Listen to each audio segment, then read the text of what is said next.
Assalamualaikum warahmatullahi wabarakatuh. Kembali lagi di Mandaku Podcast yang tentunya menarik, menginspirasi dan memotivasi.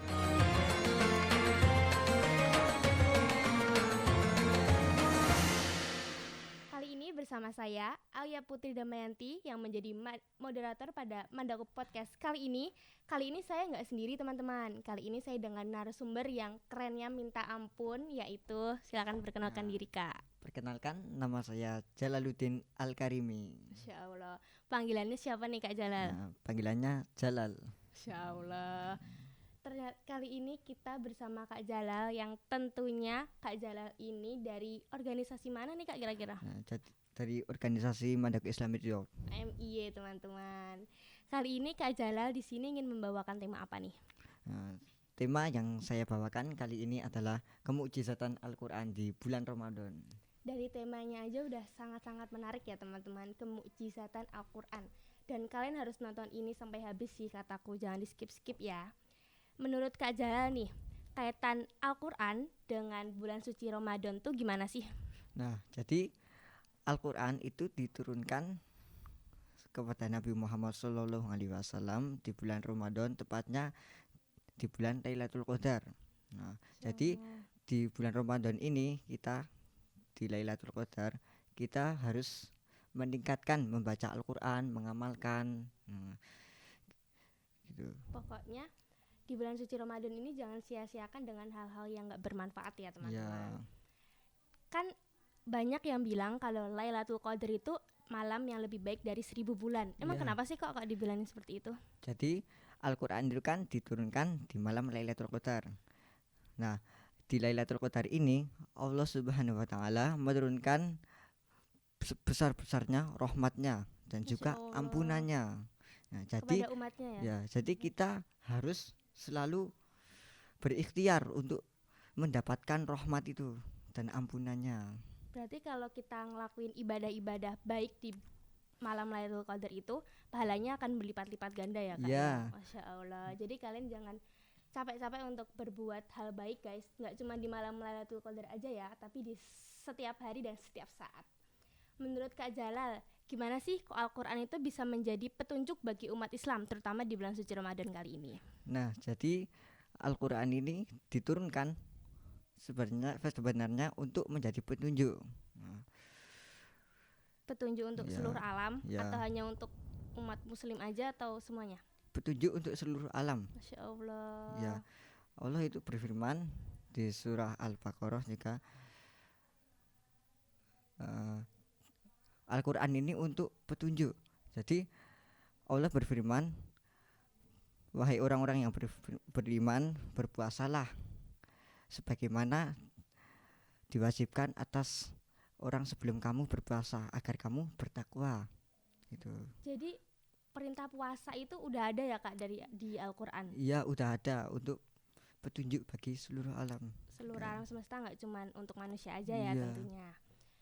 Apa sih Kak peran Al-Quran dalam meningkatkan keimanan dan ketakwaan umat Islam pada bulan Ramadan kali ini? Karena kan pasti bulan Ramadan itu banyak banget godaannya nggak sih Kak? Terutama dari bangun sahur sampai buka, sampai tarawih pun kayak banyak banget godaannya.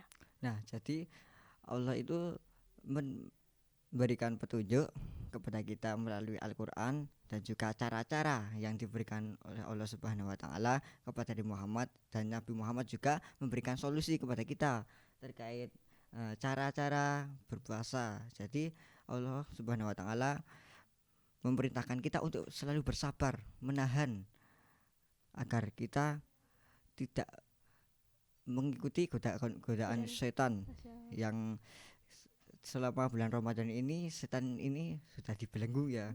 Nah, jadi kita juga harus bisa menahan hawa nafsu yang menggoda kita. Tapi kan kalau orang-orang tuh bilangnya setan itu udah dibelenggu, tapi kenapa kok banyak beberapa orang tuh yang dia tuh tetap aja ngekeh untuk kayak mokel atau segala macam, itu kira-kira kenapa ya Kak? Nah, itu kalau menurut saya itu setiap orang itu pasti mempunyai hawa nafsu. Dan Allah itu saat menciptakan hawa nafsu itu, Allah itu bertanya kepada hawa nafsu itu, siapa kamu dan siapa Tuhanmu? Nafsu itu tidak memberikan jawaban yang benar. Saya adalah saya. Lalu Allah melemparkannya ke dalam neraka selama beribu-ribu tahun. Dan akhirnya nafsu itu mengakui bahwa saya adalah nafsu dan engkau adalah Allah. Nah, jadi dapat disimpulkan bahwa kalau kita mau menaklukkan nafsu, kita harus membakarnya dulu. Kita harus menahan agar nafsu itu dapat kita taklukkan. Sesuai dengan tadi ya Kak, yang masuk neraka dulu baru nafsunya bilang kalau dia itu nafsu gitu ya. Itu melalui proses gitu. Beribu-ribu tahun tadi itu ya. Iya. Menurut Kak Jalal, gimana sih cara umat Islam tuh memperingati Lailatul Qadar? Nah, jadi kita dapat memperingati Lailatul Qadar dengan baik, yaitu dengan membaca Al-Quran, memahami Al-Quran, dan juga melakukan kajian-kajian Al-Quran, dan juga mencari ilmu-ilmu tentang pemahaman Al-Quran, dan juga kemukjizatan Al-Quran itu dapat kita ambil hikmah-hikmahnya di dalamnya gitu. Jadi ya gunakan media sosial itu untuk cari hikmah-hikmah Al-Quran, terus tafsir-tafsir ya. Terus juga kajian-kajian para ulama. Saat ini tuh banyak banget guys di internet dan kalian bisa dapat itu secara gratis. Jadi kayak kalau bulan puasa kalian isi dengan hal-hal yang tidak bermanfaat itu sangat disayangkan banget gak sih Kak Jalal? Jadi kali ini dapat disimpulkan ya guys teman-teman bahwa dalam bulan suci Ramadan ini kita kalau melakukan hal-hal yang tidak bermanfaat pun itu sangat rugi. Dan kita jangan lupa untuk selalu berbuat baik di setiap saat, karena apalagi di malam Lailatul Qadar ya Kak ya. Lailatul Qadar yang pahalanya akan dilipat gandakan banyak-banyak kali lipat ya Kak ya. Untuk teman-teman, gimana sih puasa kali ini? Kalian harus komen gimana sih kalian puasa kali ini, apakah seru atau boring kayak tahun-tahun kemarin? Karena katanya orang-orang kalau semakin dewasa itu puasanya semakin membosankan, tapi ya nggak tahu kalau teman-teman semuanya ya. Oke, sampai di sini Mandaku Podcast kita kali ini. Terima kasih untuk semuanya yang nggak skip dan selalu nonton sampai habis. Saya moderator Alia Putri Damayanti dan narasumber saya Jalaluddin Al-Karimi. Kami pamit undur diri. Wassalamualaikum warahmatullahi wabarakatuh. See you.